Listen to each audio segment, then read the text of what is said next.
જય માતાજી બધા મિત્રોને। આજે છે તારીખ 25 ફેબ્રુઆરી 2026। આજે આપણે દાર જોવા માટે આવ્યા છીએ। શું નામ તમારું? જાડેજા સુજાનસિંહ લાલુભા। ઓકે, તો સુજાનસિંહ, આ કયું ગામ છે? આ છે મોટા વાગુદર ધ્રોલ તાલુકાનું, જામનગર જિલ્લો। ઓકે, આ કઈ સીમ કહેવાય આપણે? અમારું ગઢાણ કહેવાય, મોટા વાગુદરની સીમ। હા, તો સુજાનસિંહ, આપણે તમારા ગઢાણ સીમ કહેવાય, તો એમાં તમે કેટલા દાર કરેલા છે? અમારે 18 વીઘા જમીન છે, એમાં 6 ડાર કરેલા છે। ઓકે, એમાં 15 દિવસ પહેલા અમે એક પેલો ડાર કર્યો તો 510 ફૂટનો, એ કોરો ગયો હતો। પછી 405 ફૂટનો, એ પણ કોરો ગયો હતો। અને એક 450 ફૂટનો, એ પણ કોરો ગયો હતો। ઓકે, તો મિત્રો સુજાનસિંહે 3 દાર કર્યા છે। 3 દાર એક જ સેઢા ઉપર લાઈનમાં કરેલા છે, અને 3 દાર છે એ ખોટી જગ્યાએ થયેલા છે। આપણા મશીનથી જોતા એમના ખેતરમાં ટોટલ 3 ફ્રેક્ચર મળ્યા છે। એક સિંગલ ફ્રેક્ચર છે અને 2 ફ્રેક્ચર એકબીજાને ક્રોસ થતા અહીંયા ચોકડી પડે છે।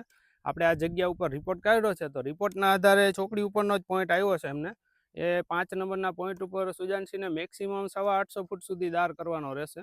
અને એમાં એને પાણી આવવાના ચાન્સ છે પહેલાં તો 90 ફૂટ સુધીમાં એકાદું પરવાણ આવી શકે। બીજું છે 360થી કરીને 500 ફૂટની વચ્ચે એક સારું બતાવે છે, અને એક છે 600થી કરી અને એક 600થી 850 ફૂટ સુધીનું એક પરવાણ સારું બતાવે છે। એટલે સુજાનસિંહને અત્યારે જ ગાડી આવે છે, હમણાં થોડીક વારમાં ગાડી લાગી જશે। હું અહીંયા હાજર નથી,